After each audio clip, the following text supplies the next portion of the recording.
오늘은 구원의 보증수표 하나님의 사랑이라는 제목으로 말씀을 전하겠습니다. 전에 한번 말씀드린 적이 있는데요, 성경을 읽다 보면 성경에서는 구원이란 말이 서로 다른 세 가지 의미로 사용되고 있는 것을 볼 수 있습니다. 그것을 일컬어서 구원의 3시제라 이렇게 합니다. 첫째, 완료형의 구원이 있습니다. I have been saved. 나는 구원받았다. 이미 이루어진 구원을 말하는 거죠.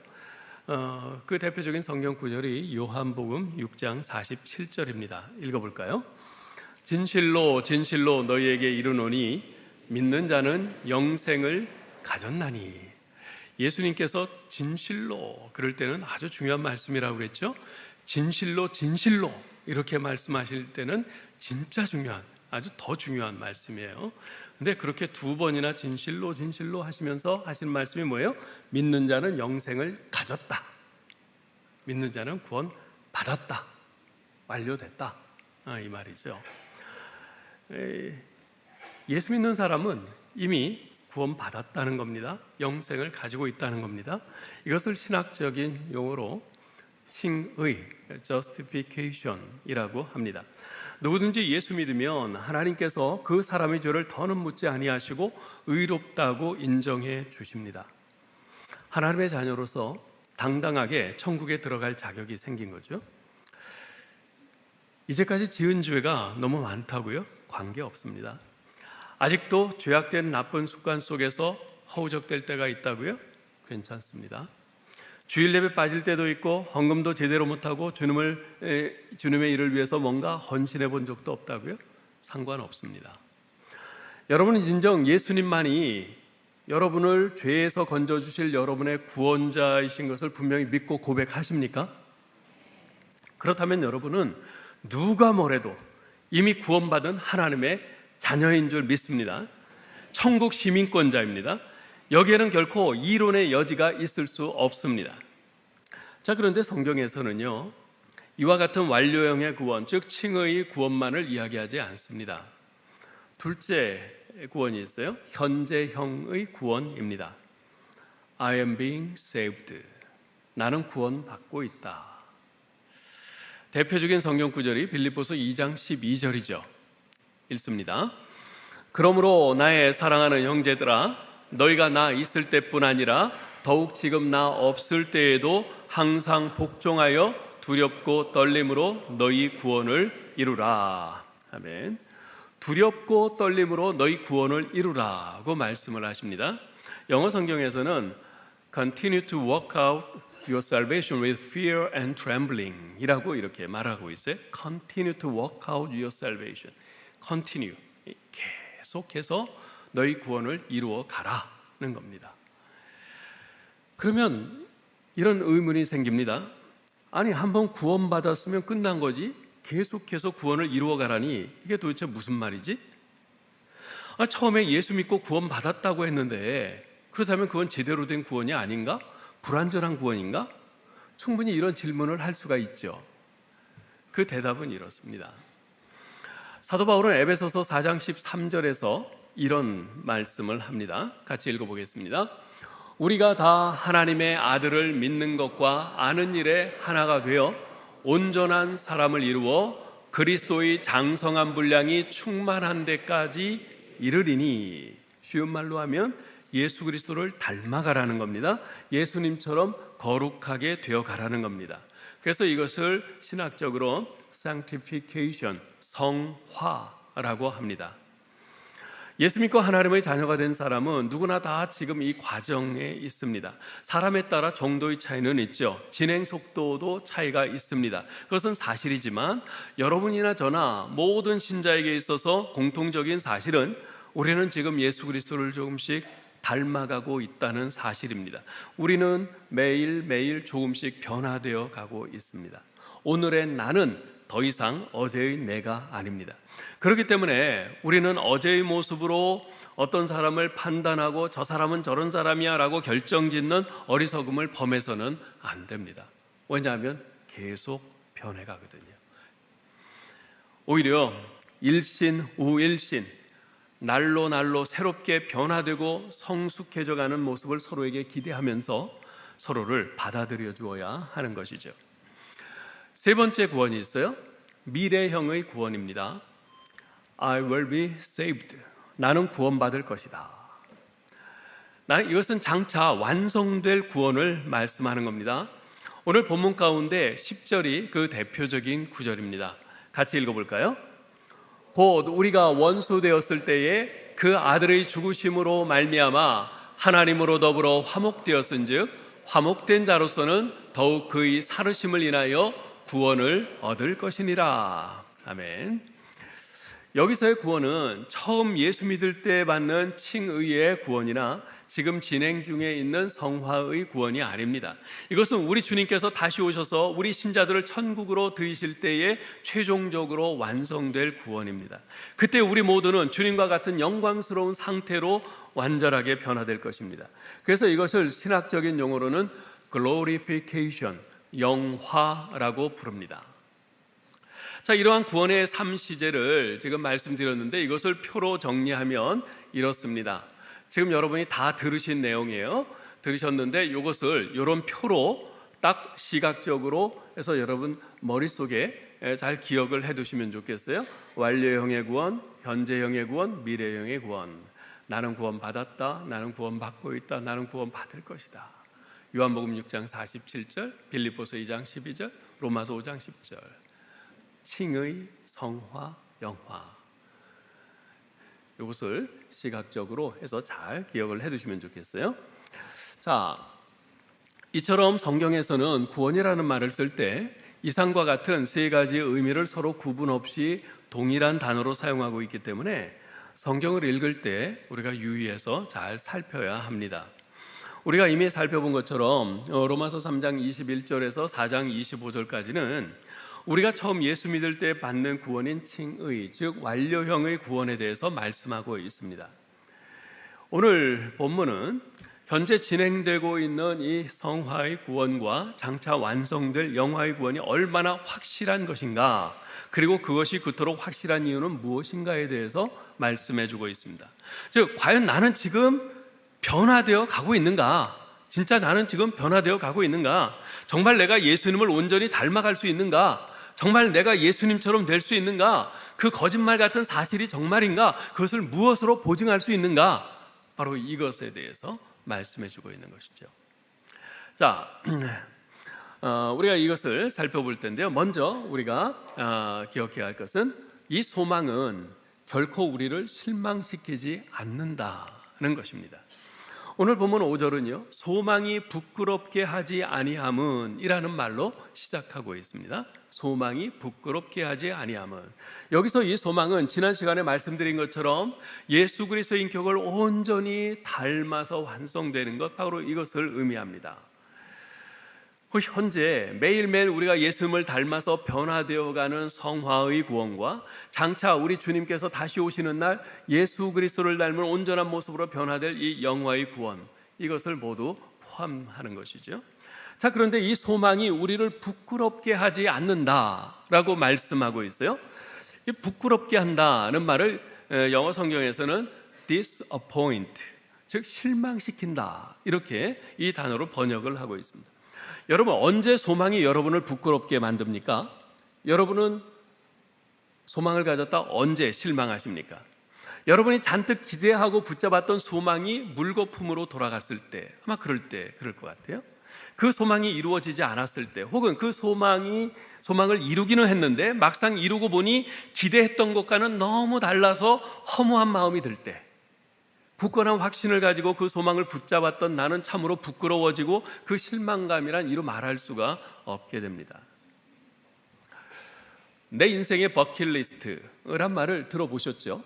요즘 이제 많이들 이제 젊은이들이 무슨 버킷리스트 이런 것을 쓰는데요. 이 버킷리스트라고 하는 것은 하고 싶은 일이나 죽기 전에 꼭 해보고 싶은 그런 일을 적은 목록을 말합니다. 언제부터인가 이러한 내 인생의 버킷리스트를 만들고 실행하는 사람들이 부쩍 늘었어요. 일례로 어떤 사람의 버킷리스트에는 이런 인생의 목표들이 적혀 있더라고요. 1. 다이어트 5kg 감량, 이 피아노 다시 배우기, 악보 보고 바로 칠 수 있게 하기. 3. 영어를 유창하게 할 수 있도록 마스터하기. 4. 유튜버에 도전하기. 5. 만명의 팬덤 만들기. 6. 부모님과 해외여행 가기. 7. 라스베가스 가서 놀기. 8. 우연히 소금 사막 가보기. 9. 회당 100만 원 이상 강연료 받는 강연가 되기. 10. 사진 찍기를 취미로 삼아 세계 각지에서 멋진 사진을 담기. 제가 임의로 10개만 이렇게 뽑아서 여기 적었는데요. 버킷리스트들 사람들 적어서 인터넷에 올린 것을 보면 어떤 사람은 50개, 심지어 100개까지 이렇게 쭉 이제 적어놓고서 그것을 매년 한두 개씩 이렇게 실행을 해나가는 거예요. 이런 목표들을 꿈꾸고 실행하는 것도 나쁘지는 않은 것 같습니다. 아니, 어떤 면에서는 멋있다는 생각도 들어요. 이러한 각자의 인생 버킷리스트를 한 100개쯤 채워서 하나하나 실행해 나간다면 그때마다 성취감도 있을 것이고 또 행복할 것 같아요. 혹시 여러분 인생의 버킷리스트 갖고 계신 분들 계세요? 지금 마음으로 손든 분들이 몇 분 계시는데, 네, 있을 것 같아요. 이렇게 많이는 아니더라도. 근데요, 여러분의 그 인생 버킷리스트에는 과연 어떤 것들이 채워져 있습니까? 네. 어떤 것들을 인생 버킷리스트로 가지고 계세요? 모든 사람들은 행복하기를 소망합니다. 그래서 나름대로의 인생 버킷리스트를 만들어서 실천함으로써 행복감을 얻으려고 합니다. 그것이 잘못된 건 아니죠. 오히려 때로는 그런 것들이 인생에 자극을 주는 활력소로서 필요하기도 합니다. 그런데요, 우리 신자들의 소망은 단지 거기에 머물러서는 안 됩니다. 여러 해 전에 작고하신 기독교 철학자이자 그 스위스 라브리 공동체의 설립자인 프란시스 셰퍼 박사가 암 치료를 위해서 미국에 오셨다가 한 대학에서 설교하신 일이 있어요. 그분은 머지않아 자신이 죽을 것을 알고 예언자와 같은 모습으로 아주 비장한 설교를 하셨는데요. 미국의 젊은 크리스찬들에게 이렇게 도전을 했어요. 여러분의 삶의 목표는 무엇입니까? 행복입니까? 여러분의 삶의 목표가 행복이라면 불신자와 다른 게 무엇입니까? 크리스찬의 삶의 목표는 행복 그 이상이어야 합니다. 여러분 가운데 거룩함을 삶의 목표로 삼은 사람들이 있습니까? 아주 이렇게 불같이 토해내면서 도전을 하셨죠. 이 말씀이 제게 얼마나 큰 도전이 됐는지 모릅니다. 과거 우리 신앙의 선배들 가운데는요, 자신의 삶의 목표가 거룩함이라고 당당하게 고백했던 분들이 많이 있었습니다. 그런데 오늘날 우리는 어떻습니까? 여러분의 삶의 목표를 적은 내 인생의 버킷리스트에는 과연 거룩함이 그중 하나로 들어있는가? 만일 이것이 들어있지 않다면 여러분이 인생 버킷리스트에 있는 그 다른 모든 목표들을 다 이룬다 해도 여러분은 절대 행복할 수 없을 겁니다. 아니, 오히려 여러분이 이룬 그 모든 다른 목표들로 인해서 나중에 실망하고 부끄러워하게 될 겁니다. 그러나 하나님께서 우리에게 주시는 소망은 결코 우리를 부끄럽게 하지 않습니다. 왜 그렇습니까? 그 소망은 반드시 이루어지는 영광의 소망이기 때문입니다. 영광스러운 소망이에요. 나도 예수님처럼 된다, 나도 예수님을 닮아간다, 예수님처럼 완성된다라고 하는 이 영광스러운 구원의 최종 완성에 대한 이 소망은 반드시 이루어질 소망입니다. 그러기에 이 소망을 붙잡고 있는 한 나는 결코 실망하거나 부끄러워하지 않을 것입니다. 자, 그러면 그 소망이 반드시 이루어지는 이유는 무엇입니까? 그것은 5절 하반절에서 말씀하듯이 성령을 통해서 하나님의 사랑이 우리 마음에 부어진 바 되었기 때문입니다. 즉, 내가 잘나서 또는 내가 잘해서 그 소망이 이루어지는 것이 아니라 바로 하나님의 사랑 때문에 이루어진다는 겁니다. 하나님의 사랑이 바로 우리의 구원을 확실하게 보장해주는 보증수표인 것이죠. 우리는 경쟁사회 속에 살면서 우리 자신도 알게 모르게 give and take, 주고 받고 하는 이런 사고방식에 길들여진 면이 많이 있습니다. 저 사람이 내게 무언가를 해주면 나도 그에 상응하는 뭔가를 해주지, 이런 조건적인 사고방식입니다. 이러한 조건적인 사고방식에 너무 익숙한 나머지 하나님에 대해서도 이러한 잣대를 적용하려고 그래요. 너도 한번 생각해봐. 사람이 좀 양심이 있어야지. 네가 하나님을 위해서 한 게 뭐 있어? 일주일 내내 네가 성경 한 장 읽어? 기도 한 번 해? 나가서 전도를 해? 네가 뭐 교회에서 무슨 봉사를 해? 아무것도 안 하잖아. 그러면서 주일날 교회에 와서 뭐 은혜 달라고? 기도 응답해 달라고? 야, 정말 뻔뻔하지 않냐? 뭐 이런 거예요. 이런 생각하면서 자책하는 사람을 우리는 그래도 양심 있네, 양심 있는 사람이라고 생각을 합니다. 그러나 그 사람은 양심은 있을지 몰라도 하나님에 대해서는 몰라도 한참 모르는 사람입니다. 우리 하나님께서는요, 우리의 양심보다도 훨씬 더 크신 분입니다. 하나님께서는 이사야서 55장 8절에서 말씀하는 대로 내 생각은 너희 생각과 다르며 내 길은 너희 길과 다르다 하고 말씀하시는 하나님이세요.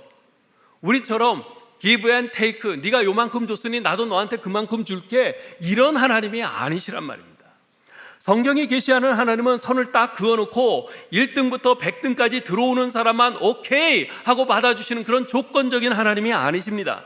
우리가 믿는 하나님은 무조건적인 사랑으로 우리를 받아주시며 우리를 완성시키시는 하나님이세요. 네. 자, 그러면 우리의 구원의 보증수표인 하나님의 사랑을 어디에서 발견할 수 있습니까? 하나님의 사랑의 증거는 무엇입니까? 여러분, 오늘 본문을 보면요, 사도 바울은 과거 우리들이 어떤 존재였는지를 밝히고 그러한 우리를 하나님께서 어떻게 대우하셨는가, 이것을 말씀해 주고 있습니다. 자, 지난날 우리가 예수 믿기 이전에 지난날 여러분과 저는 어떤 존재였습니까? 6절에 보면 이제 오늘 본문에서 전부 4가지로 말씀하고 있는데, 먼저 6절에 보면 연약한 자였다 이렇게 말을 합니다. 우리는 과거에 연약한 자였어요. 이것은 우리 육신이 병들었다거나 허약할 때를 말하는 것이 아닙니다. 이것은 우리가 아직 구원받지 못했을 때, 우리의 죄 문제를 해결할 수 없었을 때, 우리가 하나님의 법을 지킬 능력이 전혀 없었을 때, 하나님이 기뻐하시는 일을 전혀 행할 능력이 없었을 때, 우리에게 전혀 소망이 보이지 않았을 때, 즉 우리가 전적으로 무능력했을 때를 말하는 겁니다.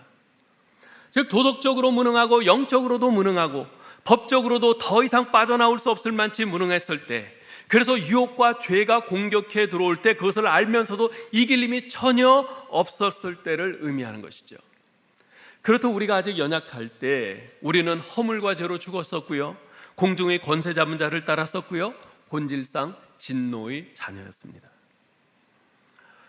6절 하반절에서 두 번째를 말해줍니다. 우리가 지난날 어떤 존재였는가? 경건하지 않은 자였다고 말합니다. 경건하지 않은 자란 하나님이 없다고 하는 자들을 가리킵니다. 앞서 1장 18절에서 언급한 것처럼 불의로 진리를 막는 자들입니다.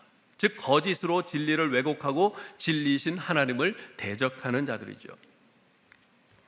얼마 전 안창호 국가인권위원장 후보에 대한 인사청문회가 있었습니다.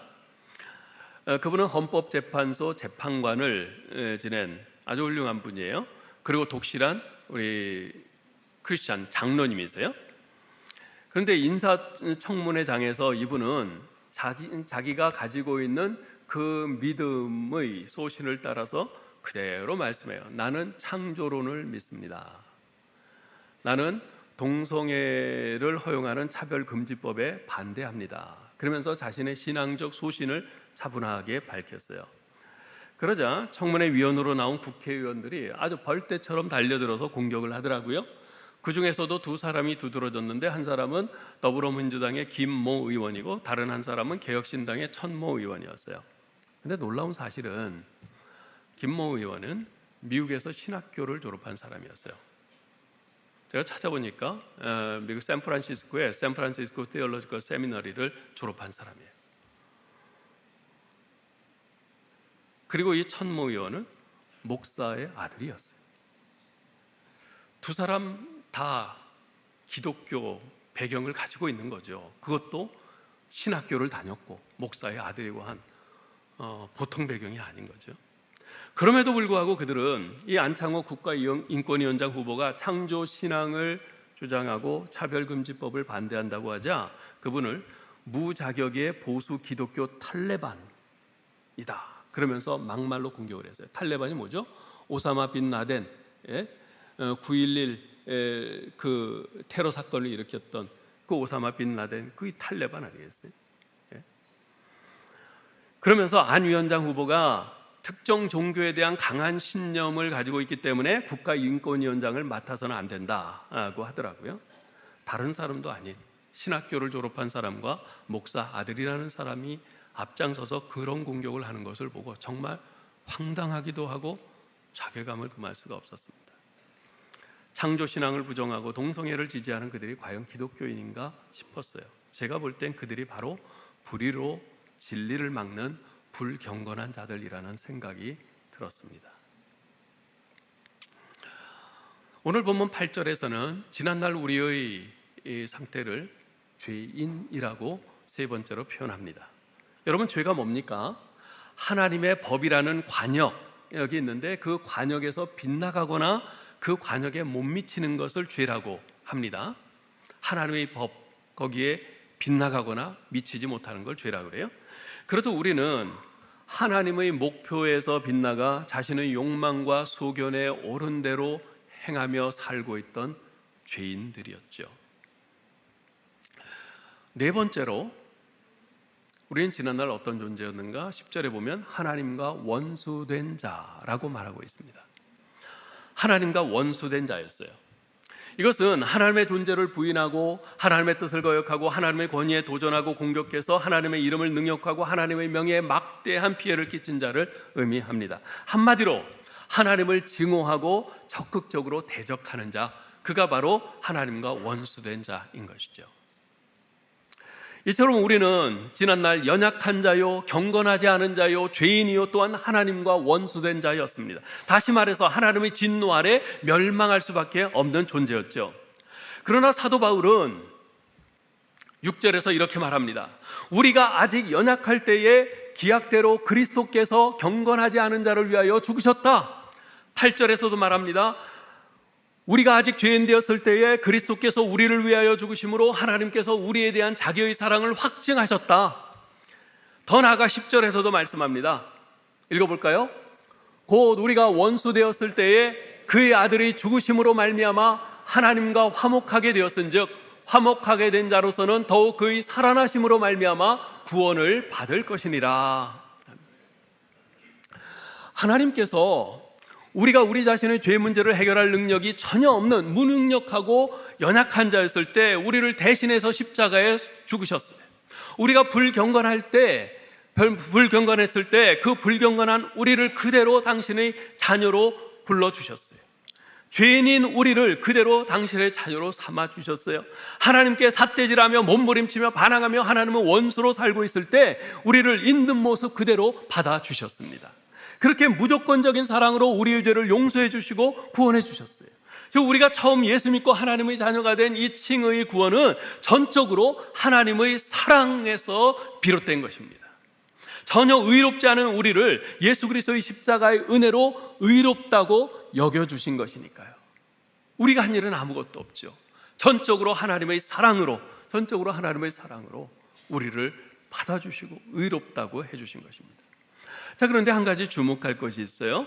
좀 전에 읽은 세 구절 6절, 8절, 10절에는 한 가지 공통점이 있습니다. 그 공통점이 뭘까요?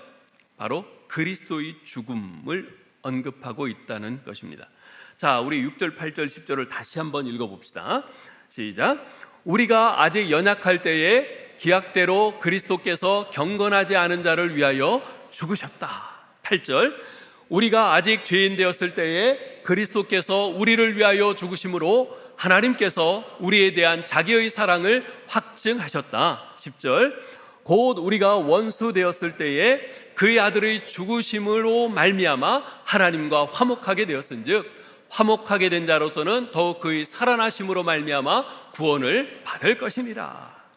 지난날 연약한 자요, 경건하지 않은 자요, 죄인이요, 하나님과 원수된 자였던 우리를 있는 모습 그대로 받아주시고 죄 용서해 주시고 구원해 주시고 하나님의 자녀 삼아 주신 것은 모두 하나님의 무조건적인 사랑 때문이라고 했어요. 그런데 그런 하나님의 무조건적인 사랑의 표현이 무엇입니까? 바로 독생자 예수 그리스도의 죽음입니다.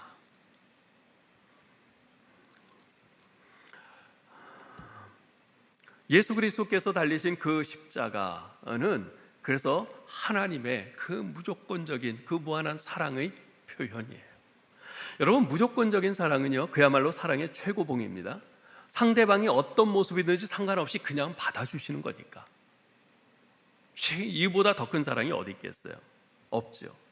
예수 그리스도의 죽음이 하나님의 무조건적인 사랑의 표현인 까닭이 바로 여기에 있습니다. 왜냐하면 가장 큰 사랑은 바로 자기 희생적인 사랑이기 때문에 그렇습니다. 십자가에서 자신의 생명을 내어주신 예수 그리스도의 죽음은 바로 희생적인 사랑의 전형이었죠. 23년 전 9.11 비행기 테러로 미국 뉴욕의 월드 트레이드 센터가 무너졌을 때 그 안에 있는 사람들을 구하러 들어갔다가 소방관 343명이 희생됐습니다. 연기와 먼지와 비명으로 가득 찬 빌딩 안에서 우왕좌왕 헤매는 사람들을 구출하기 위해서 이 소방관들은 두려움을 무릅쓰고 불타는 그 빌딩 안으로 들어갔습니다. 어쩌면 그들은 그 안에 들어가면 살아나오지 못할지도 모른다는 것을 예감했을 것입니다. 실제로 그 소방관들 가운데 몇 명은 자기 사랑하는 아내에게 전화를 해서 나 지금 빌딩 안으로 들어가, 그렇게 마지막 말을 남긴 사람들도 있었어요. 그러나 위험에 빠진 사람들을 구출하는 것이 자신들의 사명이기에 기꺼이 자신들의 생명을 희생하며 그곳에 들어갔습니다. 그래서 우리는 그들을 영웅이라고 부르기를 주저하지 않죠. 마찬가지입니다. 하늘 영광 보좌를 버리고 인간의 몸으로 이 땅에 오셔서 한 걸음 한 걸음 묵묵히 십자가를 향해 가셨던 주님, 마침내 온갖 수치와 모욕과 침뱉음과 채찍질을 다 당하시고 십자가에 달려 기꺼이 자신의 생명을 내어주신 주님, 그래도 우리 죄인들을 구원하시기 위해서 자신을 희생하신 우리 주 예수 그리스도는 우리의 구원자요 주님이실 뿐만 아니라 우리의 영원한 영웅이십니다. 그러나 하나님의 말씀은 결코 여기에서 멈추지 않습니다. 칭의의 구원이 하나님의 사랑 때문에 가능할 수 있었던 것처럼 우리가 예수님을 닮아가는 성화의 구원과 예수님처럼 최종 완성되는 이 영화의 구원도 바로 하나님의 사랑으로 인해 분명히 성취될 것입니다. 그래서 9절 10절에서 바울은 이렇게 말하죠. 읽습니다. 그러면 이제 우리가 그의 피로 말미암아 의롭다 하심을 받았으니 더욱 그로 말미암아 진노하심에서 구원을 받을 것이니 곧 우리가 원수 되었을 때에 그의 아들의 죽으심으로 말미암아 하나님과 화목하게 되었은즉 화목하게 된 자로서는 더욱 그의 살아나심으로 말미암아 구원을 받을 것이니라. 무슨 말입니까? 이 구절을 좀 더 풀어서 말하면 이런 뜻입니다. 그처럼 우리가 죄인이었을 때도, 하나님과 원수였을 때도 우리를 위해서 죽으실 정도로 우리를 사랑하시고 구원해 주셨다면 그의 피로 이제 구원받고 의롭다함을 받은 지금에는 우리가 그리스도를 통해서 하나님의 진노로부터 구원받을 것이 얼마나 더 확실하겠느냐 이거예요. 다시 말해서 우리가 원수 되었을 때 그의 아들이 죽으심을 통해서 하나님과 화목되었는데, 그렇다면 이제 화목되고 난 다음에는 그분의 살으심으로 말미암아 우리가 구원받을 것이 더 확실하지 않겠느냐는 겁니다. 네? 우리가 죄인이었을 때, 하나님과 원수 되었을 때, 경건하지 않은 자였을 때, 우리가 전적으로 무능력하고 연약했을 때, 그때에도 우리 하나님께서 독생자를 보내서 우리 대신 십자가에 죽게 하심으로써 우리를 구원하실 그 정도로 그렇게 우리를 향해서 정말 무조건적인 사랑을 베풀어 주셨는데, 이제 우리가 그 사랑과 은혜로 구원받고 하나님의 자녀가 됐는데, 하나님의 자녀가 된 우리가 예수 그리스도를 점점 닮아가고 마침내 예수 그리스도처럼 온전히 완성되도록 하기까지 왜 하나님께서 그 무한하신 사랑으로 우리를 계속 붙잡으시고 격려하시고 우리를 인도하지 않으시겠는가, 이 말이에요. 논리적으로 생각해 보라는 말이죠. 사랑하는 성도 여러분, 우리가 말씀대로 살지 못할 정도로 우리가 약하다고 해서 우리의 마지막 구원이 흔들리지 않습니다. 우리가 경건하지 못하고 아직도 죄에 이리저리 휘둘릴 때가 많다고 해서 우리의 최종 구원이 결코 흔들리지 않습니다. 우리 속에 연약함들, 부족함들이 많이 남아있고 죄의 요소들이 남아있다 해서, 혹은 우리가 하나님을 싫어하면서 때때로 하나님과 반대편으로 간다고 해서 우리 구원의 최종 완성이 수포로 돌아가지 않습니다. 우리 속에 그 어떤 요소와도 무관하게 하나님께서 우리를 자녀로 삼아주셨고 의롭다고 칭의해 주셨고 우리를 화목해 해 주셨기 때문에 우리의 마지막 구원은 결코 흔들리지 않습니다. 하나님께서는 한번 사랑하시고 자녀 삼으신 자들을 마지막 최종 완성 때까지 견고히 붙드실 겁니다. 하나님의 사전에는 포기란 단어는 없습니다. 하나님은 중도에 우리를 포기하지 않으십니다. 결코 우리를 버리지 않으십니다. 하나님 자신의 이름과 명예를 위해서라도 반드시 그렇게 하실 것입니다. 이사야서 48장 9절 11절에서 분명히 그렇게 말씀하십니다. 읽어보죠. 내 이름을 위하여 내가 노하기를 더디할 것이며 내 영광을 위하여 내가 참고 너를 멸절하지 아니하리라. 나는 나를 위하여 일을 이룰 것이라. 어찌 내 이름을 욕되게 하리요 내 영광을 다른 자에게 주지 아니하리라. 아멘. 하나님께서 거듭거듭 말씀하세요. 내가 나를 위하여 내 이름을 위하여 내 영광을 위하여 내가 구원한 너희가 아무리 죄 가운데 있다 하더라도 난 너희를 버리지 않아, 포기하지 않아. 내가 너희를 때려서라도 다시 끄집어낼 거야. 내가 너희를 다시 빚어갈 거야. 그래서 너희를 완성시켜 갈 거야 말씀하십니다. 이사야서 49장 14절로 16절도 말씀하세요. 읽어봅시다. 오직 시온이 이르기를 여호와께서 나를 버리시며 주께서 나를 잊으셨다 하였거니와 여인이 어찌 그 젖먹는 자식을 잊겠으며 자기 태에서 난 아들을 긍휼히 여기지 않겠느냐. 그들은 혹시 잊을지라도 나는 너를 잊지 아니할 것이라. 내가 너를 내 손바닥에 새겼고 너희 성벽이 항상 내 앞에 있나니. 우리 부모님들이 자녀를 잊을 때가 가끔씩 있죠. 제가 미국 피츠버그에서 이제 목회를 할 때 어느 권사님 이야기예요. 저희 금요일 저녁에 이제 수요 예배를 안 모이고 금요일 저녁에 금요 예배로 모였는데 금요일 저녁에 예배를 다 마치고 권사님이 이제 집에 가셨어요. 이제 차를 몰고 이렇게 집에 다 도착을 했는데 이제 차고문을 이렇게 여는데 뭔가 좀 이상하더래요. 뒤에 보니까 뒷자리에 아이가 없는 거예요. 아이를 교회에서 안 태우고 온 거예요. 그래서 급하게 교회로 전화를 하셨어요. 혹시 우리 애 거기 있나요? 예, 여기서 잘 놀고 있습니다. 권사님 올 때 기다리고 있어요. 부모는요, 거의 그렇지 않지만 가끔 잊을 때 있어요. 그죠? 가끔 잊을 때 있어요. 그런데 우리 하나님께서 어떠신다고요? 그들은 혹시 잊을지라도 나는 너를 잊지 아니할 것이라. 내가 너를 내 손바닥에 새겼노라 그랬어요. 우리는 모두 하나님의 손바닥에 새겨진 줄 믿습니다. 하나님께서 매일 매 순간 손바닥에 새겨진 하나님의 손금 같은 우리 자녀들을, 우리들을 보시고 우리들을 위하시고 우리에게 사랑을 부어주실 줄 믿습니다. 여러분 믿으셔야 돼요. 이제 말씀을 맺겠습니다. 미국에서 미국인들이 가장 존경하는 대통령은 아브라함 링컨 대통령입니다. 그런데 이 아브라함 링컨이 대통령 되기 전의 일이에요. 하루는 이제 링컨이 노예시장에 갔어요. 근데 거기서 한 젊은 흑인 여인이 노예 경매 입찰에 붙여지고 있는 것을 보았습니다. 이렇게 보니까 그녀의 눈에는 그동안 노예로서 당한 고통들이 다 그 눈에 알알이 다 새겨져 있는 것 같아요. 그녀는 증오와 멸시와 아주 분노의 눈으로 주변의 모든 사람들을 노려보고 있었어요. 근데 그녀의 눈을 보는 순간 이 링컨이 너무나 마음이 아픈 거예요. 너무나 마음이 아픈 거예요. 어떻게 인간이 인간을 저럴 수 있는가. 너무 마음이 아팠어요. 그래서 정말 너무 마음이 아파서 거기에 집중을 하게 됐어요. 근데 이렇게 보니까 그녀의 눈에는 그동안 얼마나 많은 사람들에게 성폭행을 당하고 얼마나 많은 이들에게 노동 착취를 당하고 또 얼마나 이리저리 끌려다니면서 고통을 당했는지 그것이 다 보이는 듯 했습니다. 그런데 또 이렇게 노예시장에 팔려 나와서 굴욕적이고 잔인한 이 경매의 대상으로 올라가 있는 거죠. 이 링컨이 너무나 마음이 아파서 경매에 입찰을 했어요. 그리고 최고 액수를 걸어서 그 흑인 여인을 낙찰받았습니다. 그 여인이 링컨에게 물어요. 당신은 날 사서 뭘 하려는 겁니까? 링컨이 말합니다.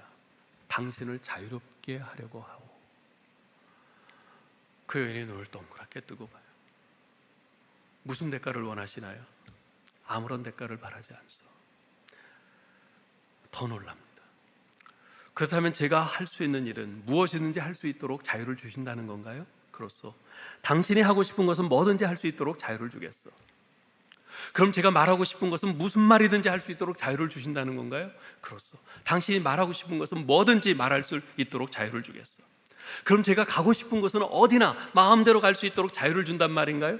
그렇소. 당신이 가고 싶은 곳은 어디든 갈 수 있도록 자유를 주겠어. 지금 당장이라도 가고 싶은 곳으로 가시오. 그 순간 그 흑인 여인의 눈에 차있던 그 멸시, 증오, 분노가 사라졌어요. 그리고 그 눈에서 희미한 웃음이 떠올랐습니다. 그러면서 이런 말을 링컨에게 합니다. 그러면 저는 당신이 가는 대로 따라가겠습니다. 사랑하는 성도 여러분, 링컨이 그 흑인 노예 여인을 해방시켜 자유케 해주었을 때 그 여인이 그 사랑에 감동하여 자기를 해방시켜 준 분을, 자기를 구원해 준 분을, 그 사랑하는 분을 어디든지 따라가겠다고 했다면, 우리가 아직 연약하였을 때, 우리가 아직 경건하지 않았을 때, 죄인 되었을 때, 그리고 하나님과 원수 되었을 바로 그때에 십자가에서 자신의 생명을 내어주셔서 우리를 구원하신 예수 그리스도의 그 희생적인 사랑을 받은 우리는 어떻게 해야 되겠습니까? 그처럼 독생자 예수 그리스도를 나 같은 죄인 살리려 십자가에 내어주신 하나님 아버지의 무조건적이고 무한한 사랑을 받은 자로서 이제 더 이상 하나님께 등 돌리고 하나님으로부터 도망치는 것이 아니라, 하나님, 이제 하나님을 따르겠습니다. 하나님 따라가겠습니다. 더 이상 도망치지 않고 하나님의 뜻을 좇아 살겠습니다. 이렇게 결단해야 마땅한 것 아닌가요? 잃어버린 영혼을 찾아오시는 사랑, 어떤 희생도 기꺼이 치를 각오를 하시고 끝까지 찾아가시는 사랑, 잃어버려진 영혼의 최우선의 관심을 가지고 절대 포기하지 않으시는 사랑, 세리도 장녀도 자기를 배반하고 등 돌린 자들도 그 어떤 죄인도 결코 더럽다 아니하시고 모두 받아주시고 품어주시는 그 사랑, 그리고 그에 대한 대가로 무엇을 기대하거나 요구하시는 것이 아니라 그저 잃어버린 영혼을 찾는 것만으로 기뻐하시는 순도 100%의 참사랑, 그것이 바로 여러분과 제가 받은 하나님의 사랑인 줄 믿습니다. 하나님 아버지의 그 사랑이 바로 우리를 죄와 사망에서 구원하는 유일한 보증수표인 것이지요. 사도 바울은 로마서 8장 32절, 38절, 39절에서 이렇게 말합니다. 읽어보겠습니다. 자기 아들을 아끼지 아니하시고 우리 모든 사람을 위하여 내주신 이가 어찌 그 아들과 함께 모든 것을 우리에게 주시지 아니하겠느냐?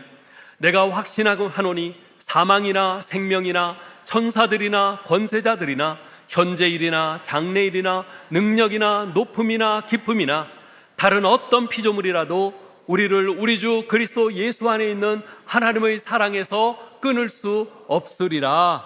아멘.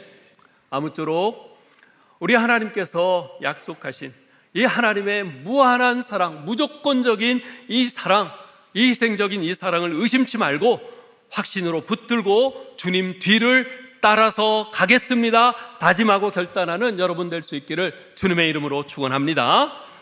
하나님 은혜를 감사합니다. 하나님 아버지, 저희가 무엇이간데 이렇게 말로 다 할 수 없는 이런 놀라운 사랑을 베풀어 주시는지요. 주님, 이 사랑이 너무나 놀라워서 때때로 의심될 때가 있습니다. 그리고 이 사랑을 받았지만 정말 예수 믿은 지 오래됐어도 별로 변하지 않는 내 자신의 모습을 보면서 의심을 가질 때도 있습니다. 아버지 하나님, 그러나 우리의 감정에 휘둘리지 않게 하여 주시옵소서. 오직 하나님께서 약속하신 이 진리의 말씀, 이 말씀만 믿음으로 붙잡고 가게 하여 주시옵소서. 지금은 더디어 보일지라도 우리 주님께서 약속하신 대로 우리를 날마다 조금씩 우리 주 예수 그리스도를 닮는 모습으로 변화시켜 가시고 마침내 우리 주님 다시 오시는 날, 그날은 우리를 완전하게 우리 주님과 같은 모습으로 완성시켜 가실 것이라는 이 약속의 말씀을 믿음으로 붙잡고 주님 뒤를 따라서 한 걸음 한 걸음 주님 뜻에 순종하며 나가는 우리 모두 되게 하여 주옵소서. 예수 그리스도 이름으로 기도하옵나이다. 아멘.